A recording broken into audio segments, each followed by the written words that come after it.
Hey everyone, before I get started, I just want to remind you that if you like my content, hit that like button, subscribe to my channel, and then join the Militiaman and Crew Patreon community by clicking the link in the caption. Hey, good evening everybody. It's the 3rd of July, and guess what we're having tomorrow?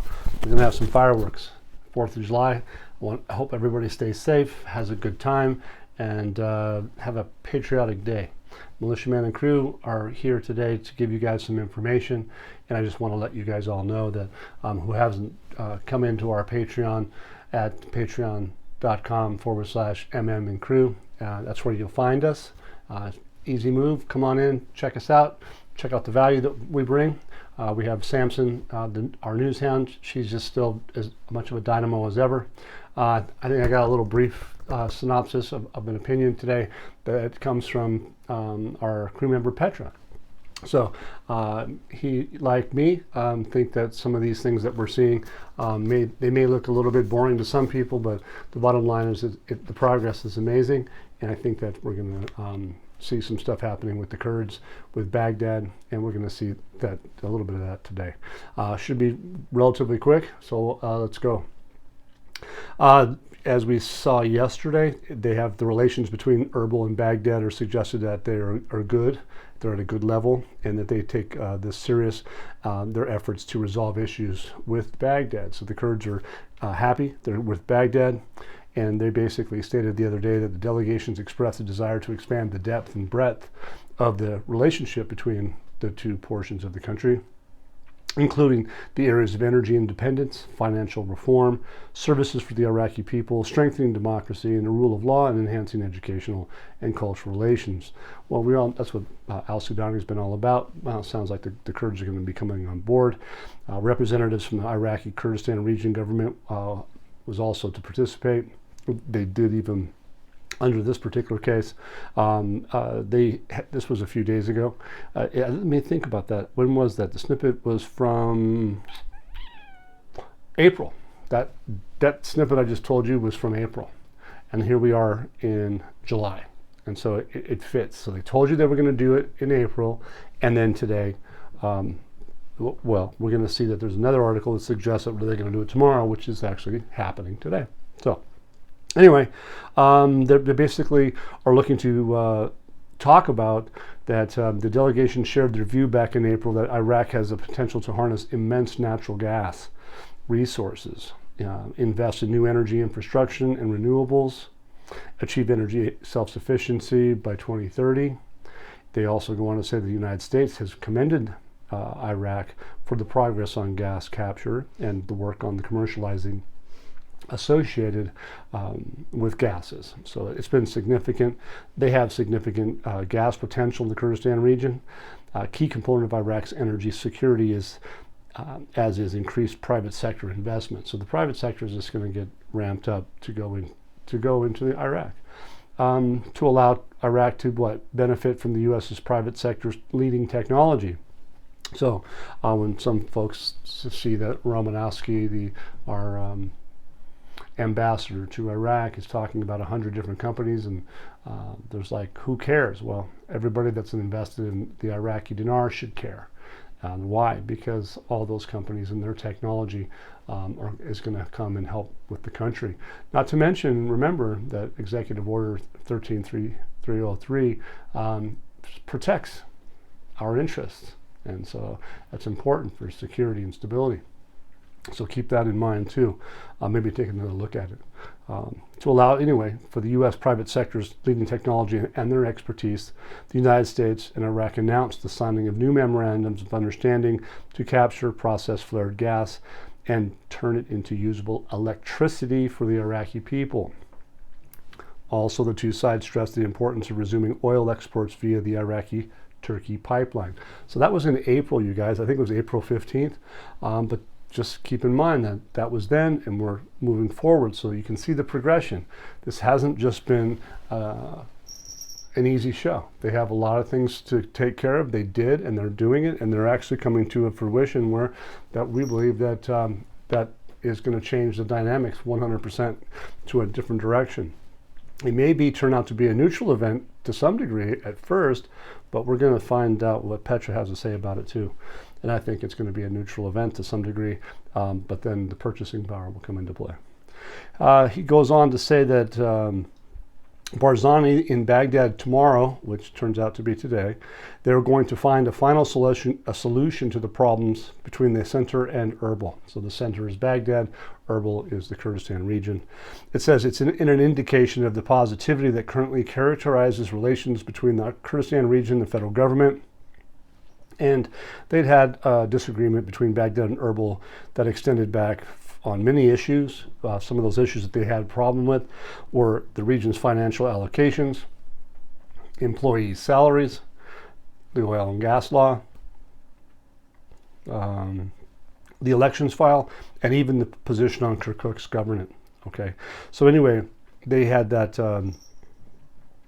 They don't have the presidency of the HOR, the House of Representatives, just yet, but I think that we'll find that they probably have somebody set up, ready to go. I think that they have a schedule for somewhere around the 9th or 10th. I think it's the 9th or 10th of this month to sort that. So the optics could very well be that they, if they have somebody already, maybe we'll see it sooner than that time frame. But if they chose to, they could. You never know. But the bottom line is the optics would be good, that having all three presidencies in place, al-Sudani, Rashid, and then this new presidency of the HOR. All three of those would be a good fix, especially when the country is going to be going into an international and global situation. The security and stability of having a full government and all that probably goes a long way. Prime Minister Saleh and the Prime Minister and Saleh discussed the general situation throughout the country. So he's an advisor, and so they're what was it, earlier today? They're talking about the meeting discussed the general situation throughout the country and the government measures to implement the priorities of the executive program, which is the government, which is in the provisions of services to the citizens, we all know that, and the application of economic and financial reforms. I like that part, application of economic and financial reforms. I think a real effective exchange rate will probably fall into that.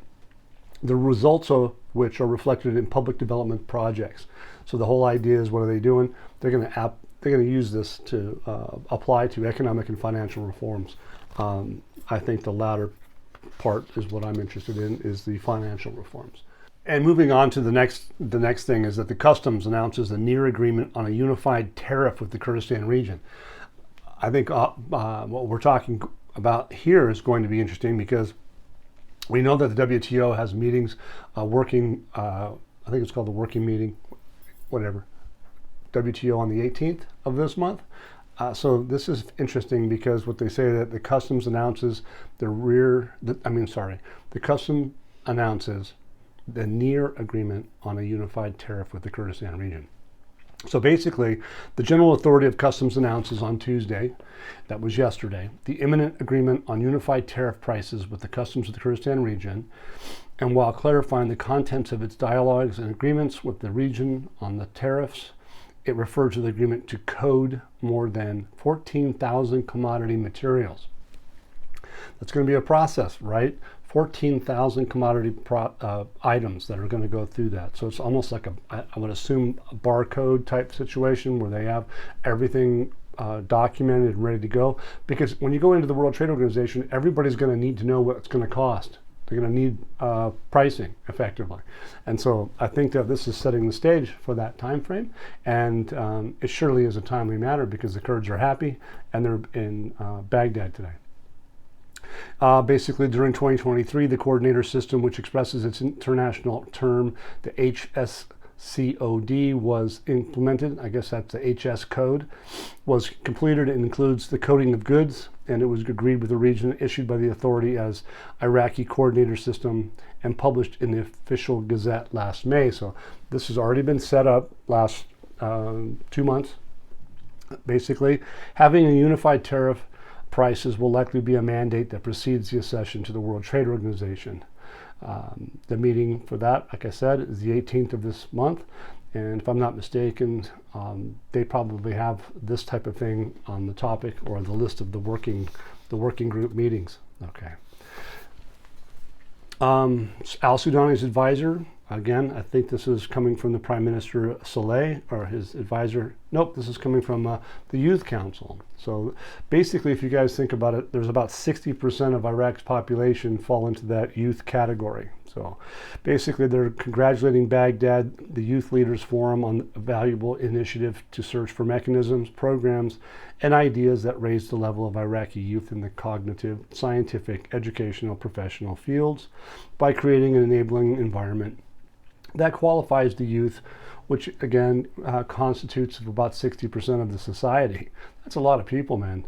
They got 35 or 40, 43 million people, okay, and 60% of them are in the youth category.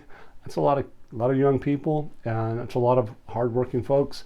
A lot of young folk need to be educated and get expertise, and there'll be plenty of job opportunities for them all. It's probably going to be a very good time for them to be moving forward with their country, to have pride in it and to grow it.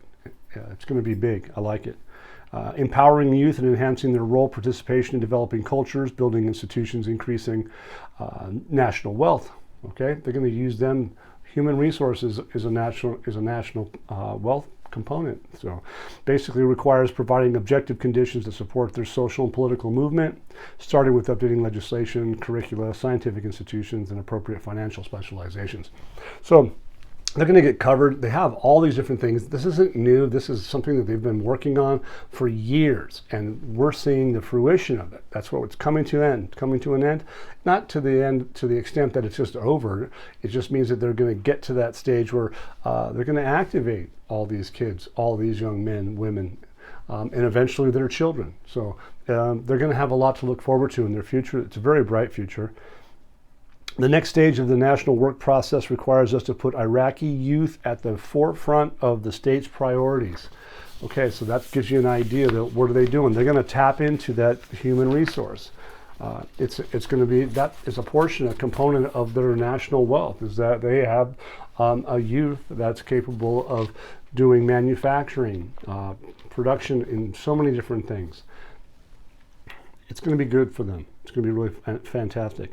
So the next article I have is the member of the Kurdistan Democratic Party reveals the backstage of the meeting between al-Sudani and Barzani. Basically, what are we expecting? There's probably going to be some good results coming out of it. We don't have it all. They're pretty limited. But in this particular case, they have this meeting between Barzani and al-Sudani discuss a number of important topics, most notably the legislation of the oil and gas law, resolving the issue of the position of the Kirkuk governor, security issues, and all pending files between the region and Baghdad, in addition to discussing the issue of resolving the position of the parliament speaker, as I mentioned.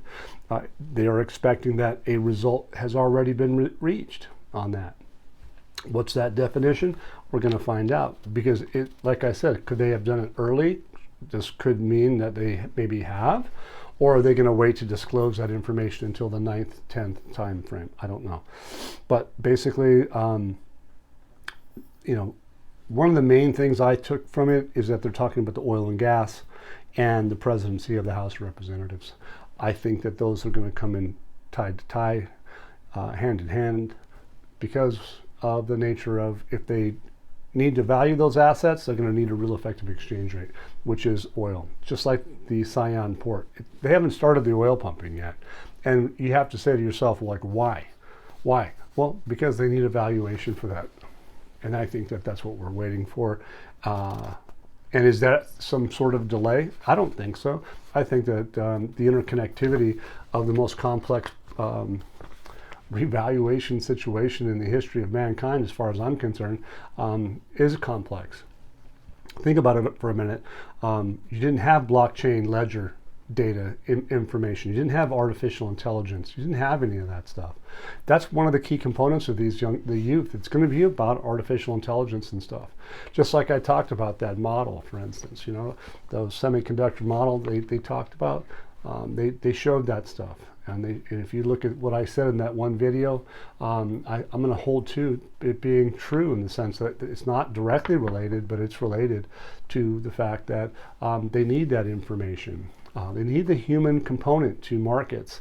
Markets are emotional, and artificial intelligence doesn't always pick up, or can't quite pick up on that, and they have to use a blend, if you will, from the news, from the media, to be able to convey their message and get that feel, whether it's from North Africa, whether it's from the region directly, the borders of Iraq. Those markets, they need to be able to tap into that and place information from positive and negative into a system to where that you see how the market works and what the sentiment is. And I think that's what they did. I think that's really going to come to fruition in the future. And sadly, there might be a few people that lose jobs, but we'll see. Al-Sudani's Barzani's visit to Baghdad is important. And he says, Barzani says, I'm very happy to meet you.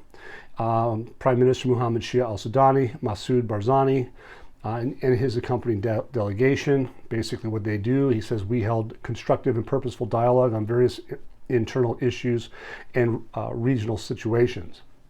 We have overcome many problems inherited over the years in accordance with the Constitution and the law. So they've overcome it. Okay, very well, good. And we're moving towards opening up development opportunities and future prospects in a way that brings goodness, prosperity, and well-being to people, to our people everywhere. So good on them.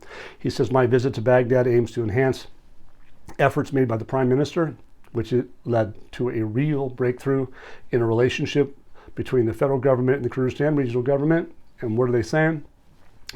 Barzani continues, he says, our dialogue was constructive regarding the internal and regional situations, and the views were identical. So al-Sudani, Barzani, views are identical. That's a pretty powerful statement, because if that's the case, they're on the same page. That means what? Financial, economic reforms. That's what they said. On the same page.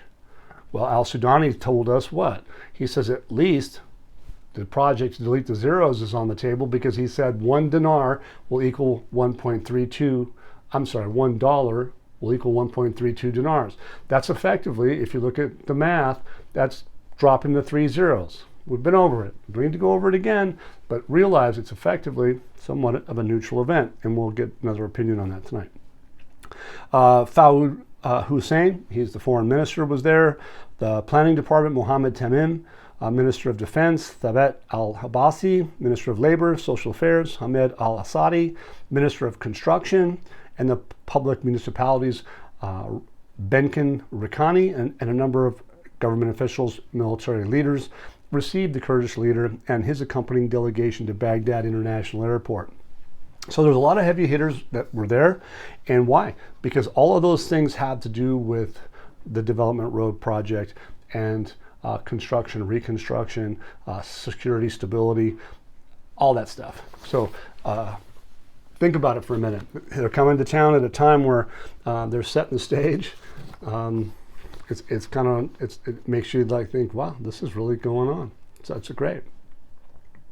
Government policy to control the state's public finances.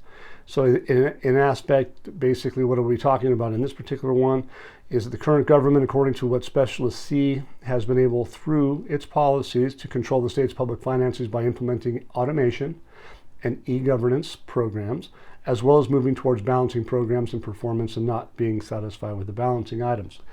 Translations, you guys be careful on this one. But the bottom line is e-governance, implementing automation. We know that they have automation at where? The borders. E-government, all the state institutions are moving towards even purchasing Iraqi-made goods. So inputs, outputs, all that stuff. Prime Minister's Advisor to the Financial and Economic Affairs, which is Mohammed Saleh.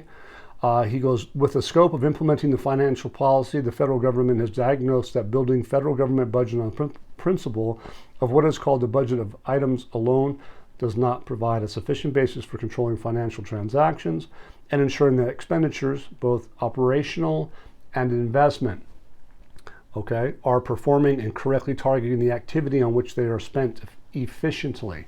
So the electronic age is going to allow them to do exactly that. They're going to be able to spend the money efficiently, and for what? The operational side of the budget and the investment side. That's one of the key things that al-Sudani was waiting to be able to pay for. He said he launched this program, and they said that they got started in implementation phase as of the 1st of July. So the investment portion of it has my concern, because I think that's where we're going to be looking for the real effective exchange rate. So let's keep that in mind. We'll see how they do that, whether that happens or not to be determined, but that's what I'm taking from it. The first is automating public finance work in revenues and expenditures, introducing digital systems, and relying on e-governance through the contents of the government program. So they come in and just basically state a little bit better than I did what they're doing. Soleil stresses that based on the above, the country's financial system is currently being updated in a successive manner with its two pillars, which is financial automation and modernization of government accounting, and in accordance with the principles of digital control and adopting the principles of programs in implementing and managing public budgets in a gradual and systematic manner with the framework of the country's economic and financial reform policy. So all of that in brief is moving forward with the economic and financial side of reforms. And I already mentioned that what Barzani and al-Sudani, their ideas are identical. What are they talking about? Economic and financial reform policy. Okay, so it goes and says it's not possible to implement the management and control of public financial flows with high efficiency without evaluating and analyzing the financial situation and the sustainability of public finance on solid financial foundations and methodology, and a new specialized financial mentality with more accurate and solid financial models that go beyond the areas of functional and institutional dysfunction of public finance decisions and procedures. They say which will provide legal entities and public government institutions with additional objective information that can positively affect the quality of making and taking administrative decisions taken by government bodies, councils, and departments. I know that's a lot to take into one paragraph, but the bottom line is that Iraq's already got all that set up and in place, and Soleil knows that. I mean, they've been working on all these things, put it in place, but he's explaining now that that's the technical side of this whole thing. So basically, Iraq is on track to maintain a quality standard, in my opinion. Okay, they haven't ever experienced that in the past. They just haven't done that before. But now they're doing it. They're specifically doing it, and it's obviously got the attention of the world.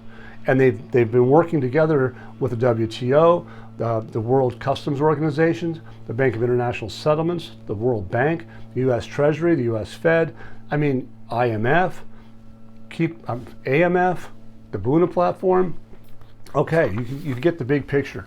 So keep that in mind, and remember, look, today, this article basically, this is from Petra. His quote was, "This is really a critical article," okay? And he thanks our Super Samson, and I thank her too. She brings in an amazing amount of work, and that's why the value that we bring with Patreon members and our Discord chat room, they get fed a lot of information that you can sit back and enjoy and read on your own, and catch up and enjoy the company, or just have an abundant amount of news on a regular basis. So check that out.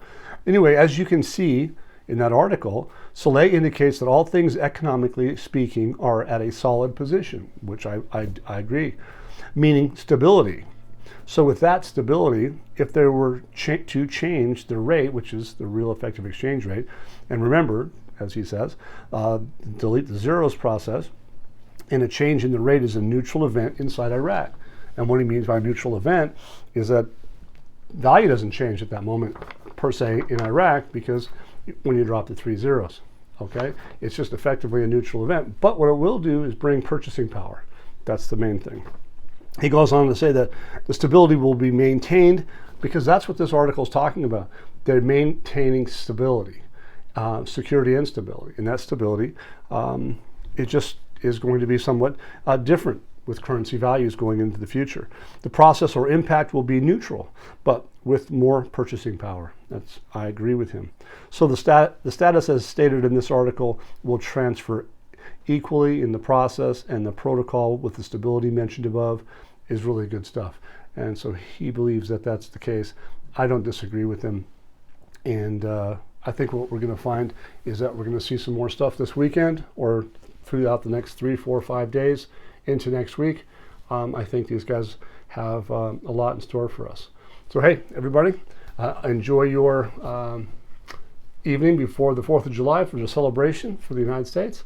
And let's see what they do, see what they tell us. And of course, hey, if you like what I have to offer and what we bring, hit that like button and subscribe. And always remember, all those little donations are so accepted, welcomed. We appreciate it very much. Keep this place up and running and moving forward like we have been. So thank you very much and have a great day.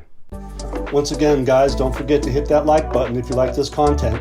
Subscribe to the channel or join us at the Militia Man and Crew Patreon community for even more exclusive content. You can also donate to this channel by hitting the links in the banner to help keep this page up and running. Your generous support is greatly appreciated as always. Much, much appreciated. Thank you so much and have a great day.